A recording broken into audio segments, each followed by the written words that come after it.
Boa tarde a todos. Vamos nesse momento nos ligando com o nosso mentor individual, com a espiritualidade amiga desta casa, com Joana de Ângeles, Irmã Rosário, Irmã Teresa, e agradecer a todos pelo carinho, pela amizade, pelo acolhimento. Nos ligamos com nossa mãezinha querida, Maria de Nazaré, pedindo a ela que nos envolva na sua luz, na sua paz, na sua serenidade, que nos aconchegue juntinho ao seu coração de mãe num abraço muito caloroso. De mãos dadas a Maria, chegamos à presença do nosso Mestre amado Jesus e a Ele pedimos que derrame a sua luz sobre nós, que nos auxilie no entendimento e na aplicação dos seus ensinamentos em todos os momentos da nossa existência. De mãos dadas a Maria e a Jesus, chegamos à presença do nosso Pai Criador. A Ele agradecemos pelo que somos, pelo que temos, pela oportunidade bendita de estarmos aqui reunidos. E vamos nesse momento elevando os nossos corações e os nossos pensamentos em louvor e agradecimento, dizendo ao Pai: Pai nosso que estais nos céus, santificado seja o vosso nome, venha a nós o vosso reino, seja feita a vossa vontade, assim na terra como nos céus. O pão nosso de cada dia nos dai hoje, perdoai as nossas ofensas, assim como perdoamos aqueles que nos têm ofendido. E não nos deixeis cair em tentações, mas livrai-nos de todos os males, pois vossos são o reino, o poder e a glória para todo sempre. E harmonizados que estamos, vamos nos ligando com as equipes espirituais de tratamento desta casa, pedindo que seja derramado a luz branca do Cristo sobre todos os assistidos. Essa luz vai serenando, acalmando e tratando a cada um de nós.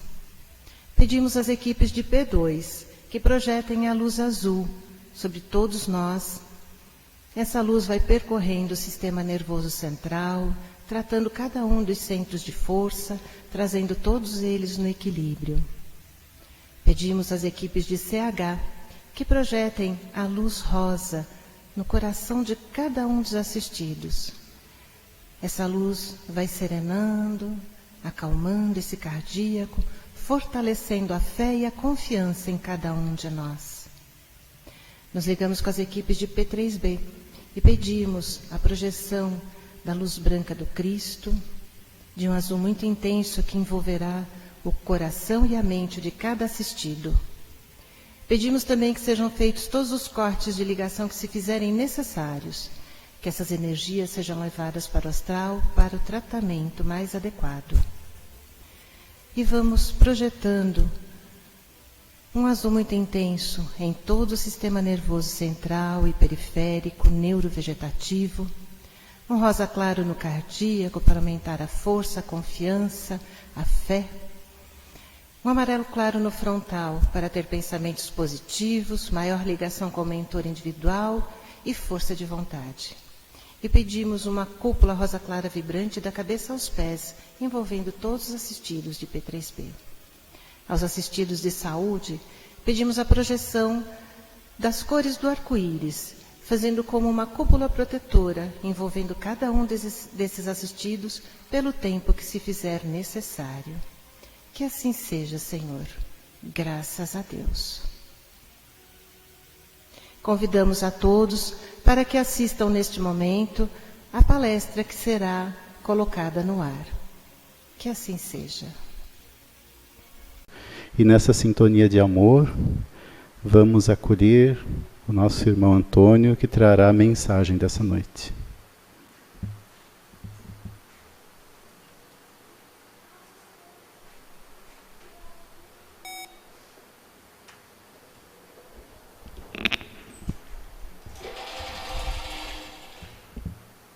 Muito boa noite a todos. Que esta paz, este amor que envolve esta casa, sejam o norte dessa nossa noite, dessa nossa reflexão. O que é a nossa vida se não é uma grande jornada? O que não é a nossa existência, senão um trajeto que nós fazemos, um caminho que nós percorremos, que às vezes consideramos que não sabemos de onde partimos e às vezes temos a sensação de não sabermos para onde nós vamos.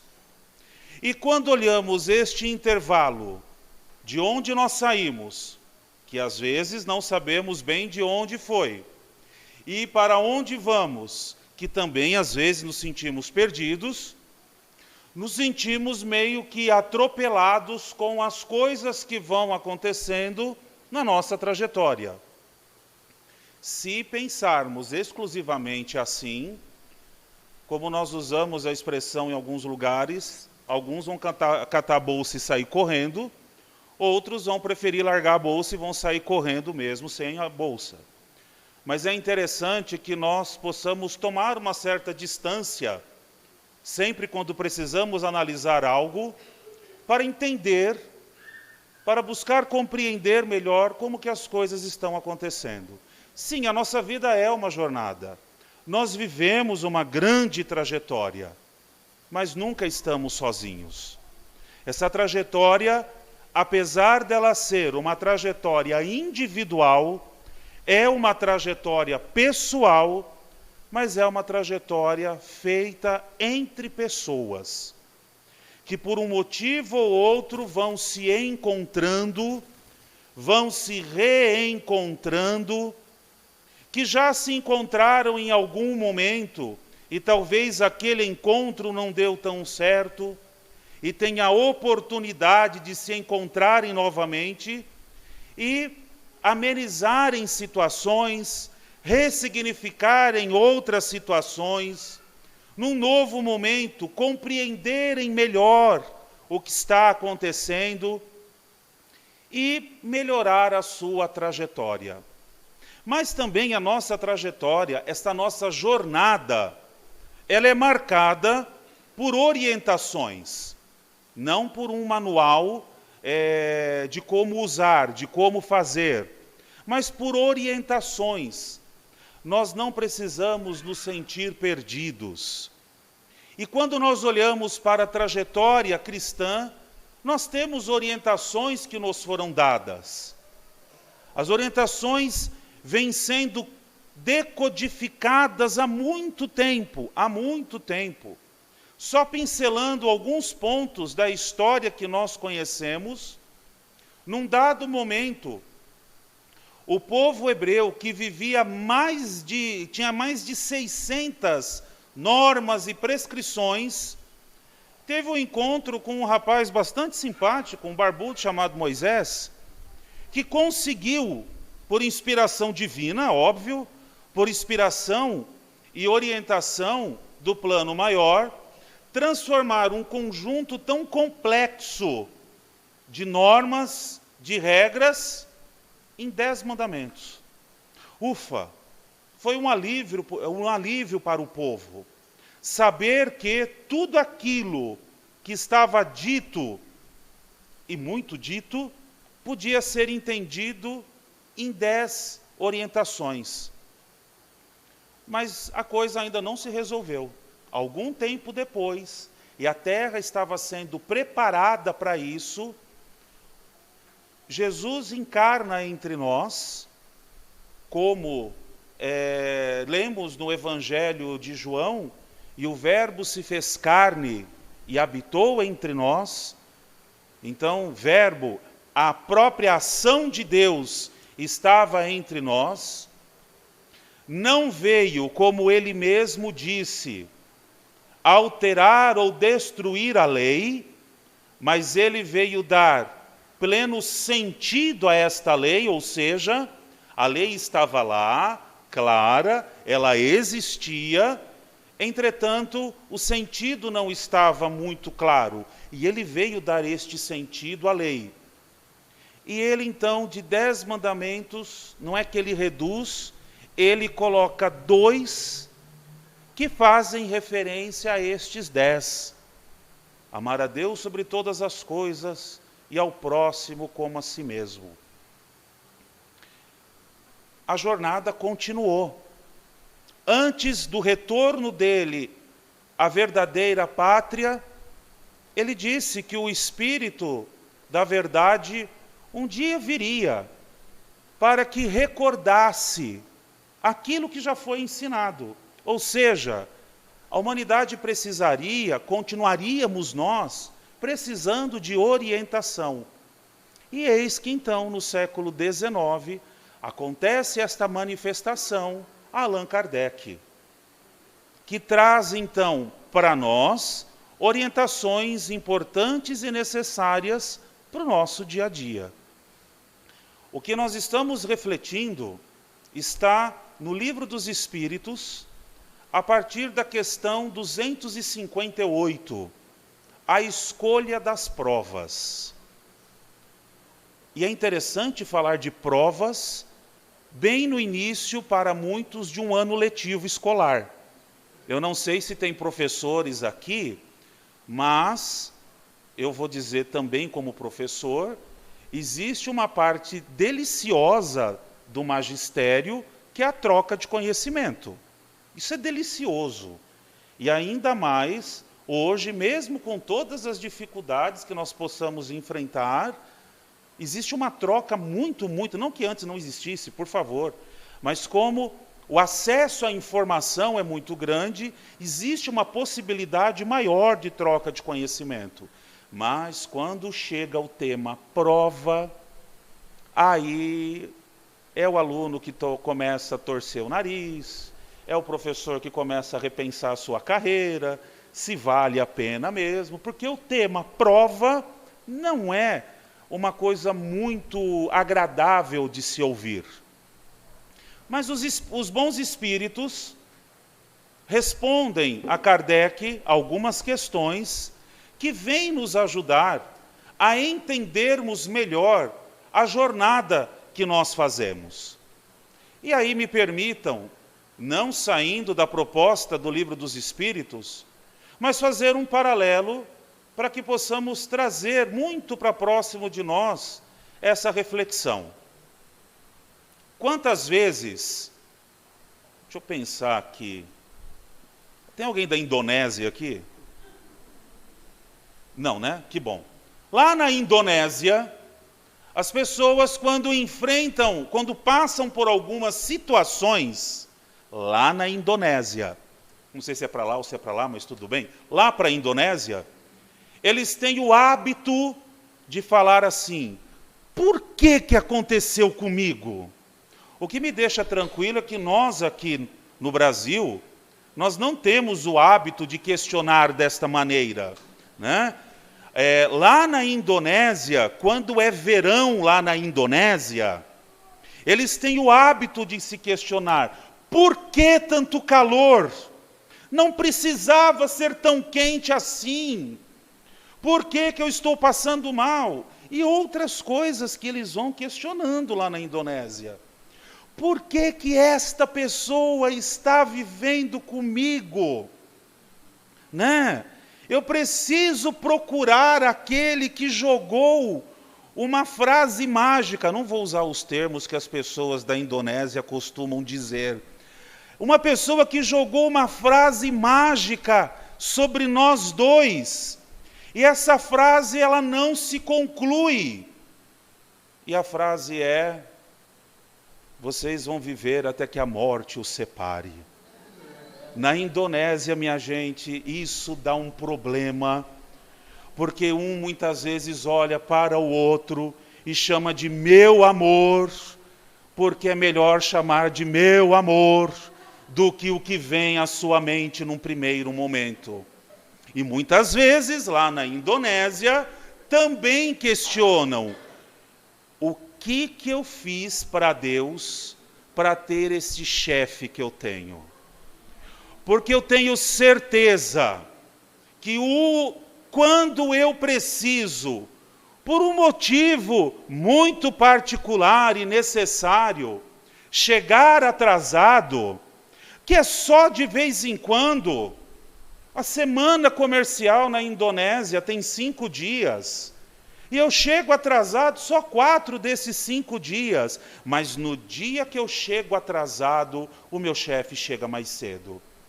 E olha para mim, falando naquele dialeto, que eu nem faço ideia como que é a língua deles, e eu falo bom dia e o chefe me responde boa tarde. Eu não sei por que ele é tão mal-humorado comigo, mas no dia que eu chego cedo, ele não está lá.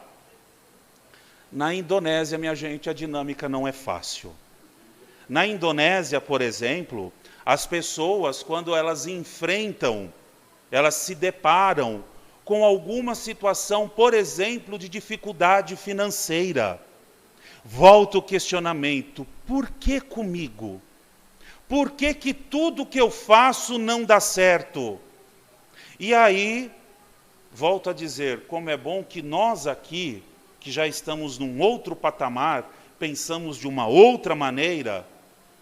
E por que com o outro é sempre melhor? Por que com o outro sempre dá certo? Tudo isso tem aquela base da pergunta: diante de uma situação, por que comigo? E lá na Indonésia existe uma orientação que talvez sirva para nós. Ao invés de perguntarmos por que isto aconteceu comigo, cabe uma pergunta muito melhor e capaz de produzir os efeitos necessários e a mudança realmente significativa da nossa vida. Diante desta situação que eu me encontro, o que eu posso fazer com isso? Porque enquanto eu faço e permaneço na pergunta, por que comigo? Existe uma coisa chamada, vivida lá na Indonésia, vocês não se esqueçam disso, que é o vitimismo. Quanta gente lá na Indonésia se vitimiza por qualquer coisa. Acertou o dedinho na quina da cama. E vamos combinar que a quina da cama é feito, o pezinho para pegar dedo, quando não uma parte da perna, né? Esta dor do dedo, ela rende 3 semanas e meia. Porque você não sabe o que eu passei aquele dia, porque doeu aqui, nem roxo está mais. Mas, entretanto, teve um ganho de atenção naquela circunstância, e fica vinculado a isso, e fica preso a isso, que esta dor nem existe mais, mas precisa reviver a dor e o sofrimento. E talvez a pergunta que a pessoa pudesse fazer para ela mesma é: nossa, onde que eu estava com a cabeça que eu não vi a cama que está aqui há 20 anos? O que eu estava pensando que eu não prestei atenção num deslocamento aqui de dentro da minha casa? O que eu posso fazer com isso? Nas questões que seguem, a partir da questão 258, os espíritos vão orientando Kardec, a partir de perguntas que ele mesmo faz, que nós escolhemos as nossas provas. Não peguem a bolsa ainda para sair correndo. No final, existe uma luz, que não é no final do túnel, que não é do caminhão e nem é do trem. Tá? Existe uma luz boa no final do túnel. Nós escolhemos a jornada. Nós escolhemos as provas. De uma certa forma, podemos entender: nossa, então quando eu escolho a minha prova, a minha jornada, vem junto a dificuldade? De uma certa forma, sim. Nossa, então eu optei em sofrer? Aí é uma outra questão. Eu escolhi a jornada, no momento, como narra o Livro dos Espíritos, quando eu estava na erraticidade, ou seja, quando eu estava no plano espiritual ainda. A escolha da minha jornada não foi aleatória. Lembrem o que eu falava no começo, nós não estamos sozinhos. Acompanharam conosco essa chamada programação. Alguns destes que nos acompanham na nossa jornada de encarnados, e aí nós vamos chamando estes amigos de guias espirituais, de mentores, de anjo da guarda. Cada um vai usar uma terminologia que mais lhe aquecer ao coração. Então nós nunca estamos sozinhos. Nunca, jamais. Nessa nossa programação, também aparece que nós estaríamos podendo, sempre podendo, porque o livre-arbítrio não acaba jamais, podendo receber orientações sempre que quiséssemos e precisássemos. E aí a necessidade ela é constante. Agora precisamos pensar se nós fazemos este querer, e buscar a orientação é extremamente importante. Ou seja, minha gente, fizemos uma programação da qual talvez não temos plena lembrança, porque nos orientam os espíritos, que ao retornarmos a este mundo físico, para que de fato façamos uma jornada que seja evolutiva, entramos aqui com o véu do esquecimento. À medida que as coisas vão acontecendo na dinâmica da nossa vida, nós precisamos nos posicionar diante dessas situações, no mais íntimo da nossa consciência. Dizem e orientam os bons espíritos que temos noção do que é o certo, do que é o errado, do que devemos e do que não devemos fazer. Ou seja, tudo está, de uma certa forma, programado com a nossa participação e tendo grandes auxiliares para nos ajudarem. Claro que se nós olharmos para a nossa vida exclusivamente do momento do nosso nascimento até o momento que as pessoas em geral chamam de morte, parece que isso fica meio estranho. Mas nós precisamos lembrar de que a vida, que a nossa real existência, ela é infinitamente maior do que este momento que chamamos de nascimento e do momento que nós chamamos de morte. Como eu disse, estamos no início de um ano letivo, de um ano escolar. Se considerarmos que a aprendizagem, que o conhecimento, ele se dá exclusivamente dentro da escola ou no dia da avaliação, nós não entendemos o que é um processo de adquirir conhecimento. Se nós consideramos que o educar é exclusivamente uma tarefa, uma obrigação, uma responsabilidade do professor, nós não entendemos o que é o processo de troca de conhecimento. A dinâmica, ela é muito maior.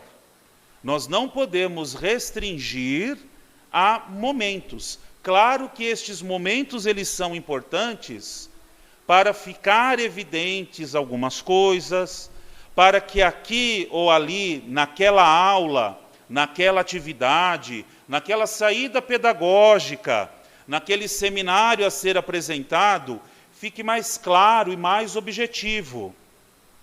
Mas ele não se restringe ali. Da mesma maneira que não é este momento que estou com este companheiro, com esta companheira, não é só este momento que eu estou com a minha dor, pode ser física, pode ser emocional, ou o momento que eu estou me desvinculando, me desligando de algum ente querido que volta para a pátria, para a pátria espiritual, que vai para o retorno da verdadeira vida. Não são somente estes momentos que eu estou vivenciando as minhas provas, são todos os momentos. Estes momentos, assim como na escola, são os momentos pontuais e significativos para eu verificar como está a minha dinâmica. Será que de fato eu aprendi com as coisas que aconteceram? Porque voltando para a escola, quando é que de fato um professor pode passar, apesar de a gente ter que cumprir calendário, que é desumano aquilo, mas quando é que de fato o professor pode dar um passo no conteúdo? Um de cada vez, tá? Isso, quando aprendeu uma parte. Então, para eu caminhar para um outro conteúdo, eu preciso ter aprendido esse. Em geral, na escola, nós verificamos isso através daquela coisa maravilhosa chamada lição de casa, né? Que aquilo é delicioso, diga-se de passagem. Então, ou mesmo a lição da sala de aula. Fez a lição errada. Meu amor, você não entendeu esse aspecto. Precisa se apropriar melhor. Então vamos lá, pega a sua borrachinha linda e maravilhosa, que no começo do ano os materiais estão todos lindos e maravilhosos. Daqui a 3 semanas nem sabe onde está a caneta, mas essa semana ainda consegue localizar o material, né? Então pega lá a borracha, senta lá, dá uma apagada. Olha, aquele seu colega, ele já entendeu isso. Então senta junto para ele poder te ajudar, para ele poder te ensinar. Alguns alunos acolhem isso com tranquilidade e vão fazer. Outros saem pisando duro. Esse professor me persegue, esse professor não gosta de mim, e aí vai. Na vida, nós não fazemos diferente e não é diferente. Situações estão se repetindo. Opa! O que eu não aprendi com esta situação? Mas, Antônio, cadê o amiguinho que vai pegar a borracha comigo, que vai apagar o meu caderno e que vai me ajudar nessa lição? A todo momento, quando você quiser pensar no seu mentor, no seu anjo da guarda, é o amiguinho que está perto de você. Mas, Antônio, eu nem caderno eu tenho, mas você tem a prece, você tem o seu coração sincero, você tem a abertura de coração que você pode fazer através da sua prece, independente do momento do dia. Claro que tem aquele momento que é mais significativo, como assim tem na escola? E que momento é este? O momento quando nós nos preparamos para o nosso sono físico, porque o nosso corpo físico ele precisa descansar, e aí o nosso espírito tem uma melhor oportunidade de estar com esse amiguinho, para que ele nos auxilie, nos ajude. Mas eu vou lembrar dessa lição que ele deu? E sim, você vai se lembrar. Quando o aluno, quando o seu filho, o seu neto, organiza direitinho o material, segue lá o horário bonitinho, ele vai se apropriando melhor daquilo que está sendo ensinado. Ah, mas e se tem dificuldade de aprendizagem? Nós nos organizamos e vamos atender isso que precisa. Antônio, o que isso tem a ver com o meu dia a dia?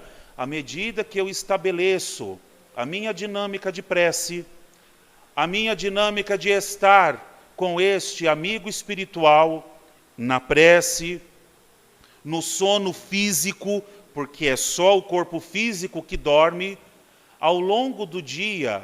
Sabe aquilo que a gente fala? Nossa, tive uma ideia. Nossa, me bateu uma coisa aqui na cabeça. Tomara que não seja uma pedra, né? Me bateu uma coisa aqui na cabeça. Às vezes uma pedra pode até ajudar, né? Dá meio que uma acordada. Nossa, eu tive aqui um insight.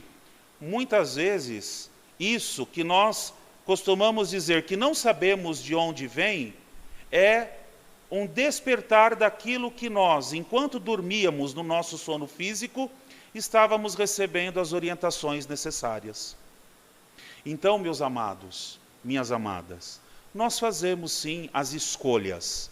Talvez alguns termos pesem na nossa cabeça, porque são de outras tradições. Então, falar em destino, falar em karma, falar em dharma, fica às vezes meio confuso, porque isso pertence a outras tradições. E não estou aqui dizendo que estas tradições estão erradas. Não é isso. É porque essas palavras têm um significado conforme o vocabulário daquela tradição.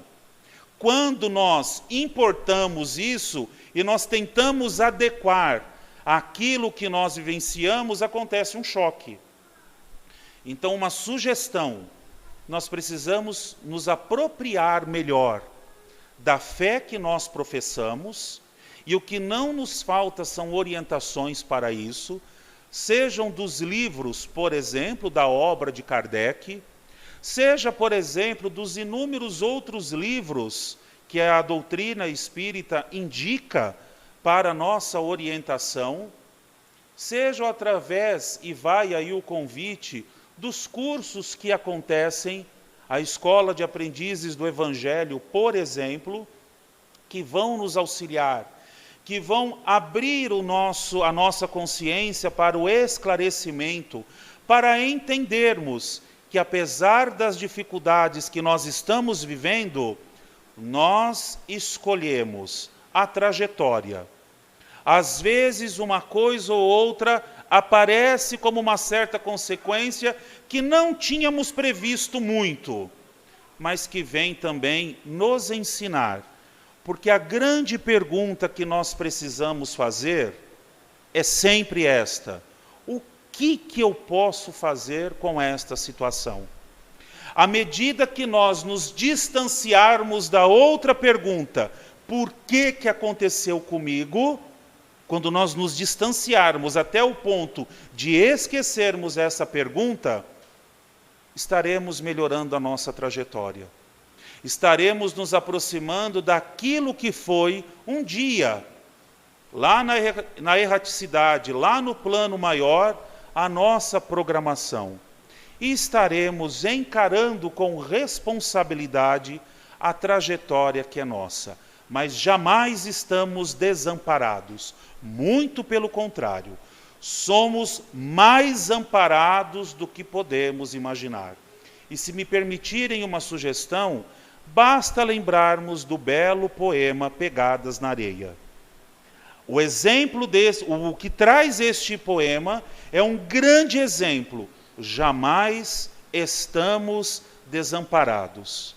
Muitas vezes somos carregados no colo e não temos consciência disso. Porque, afinal de contas, a misericórdia de Deus, ela é infinita.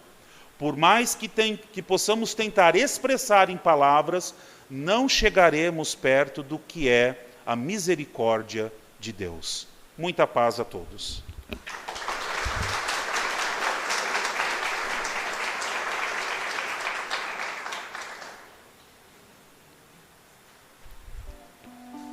Vamos agradecer os ensinamentos dessa noite. Levar para o nosso lar a luz que aqui recebemos. Não só em nosso lar, mas também no nosso local de trabalho, estudo, no nosso caminho. Essas pérolas de Deus estão nas nossas mãos, e são muitas. E nessa nossa jornada temos o carinho,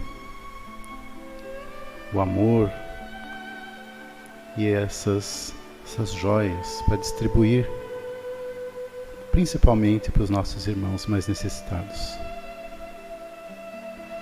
Todo esse aprendizado, esse ensinamento, não pode ficar guardado só para a gente. Temos que espalhar essa luz. É isso que Jesus espera de nós. Porque a nossa religião começa depois que o sermão termina. Depois que a reunião termina. Depois nós saímos daqui cheios de amor, cheios de luz. É lá fora, né, que nós vamos aplicar tudo isso que nós aprendemos aqui. buscando sempre o bem, ser pessoas melhores a cada dia. E o nosso mentor, como nosso irmão diz, está do nosso lado para isso, juntos nessa jornada de amor. Vamos agradecer mais uma vez com a prece que o Mestre nos ensinou. Pai nosso que estais nos céus, santificado seja o vosso nome. Venha a nós o vosso reino, seja feita a vossa vontade, assim na terra como nos céus. O pão nosso de cada dia nos dai hoje, perdoai as nossas ofensas, assim como nós perdoamos a quem nos tem ofendido, e não nos deixeis cair em tentações, mas livrai-nos de todo o mal, que assim seja. Uma boa noite.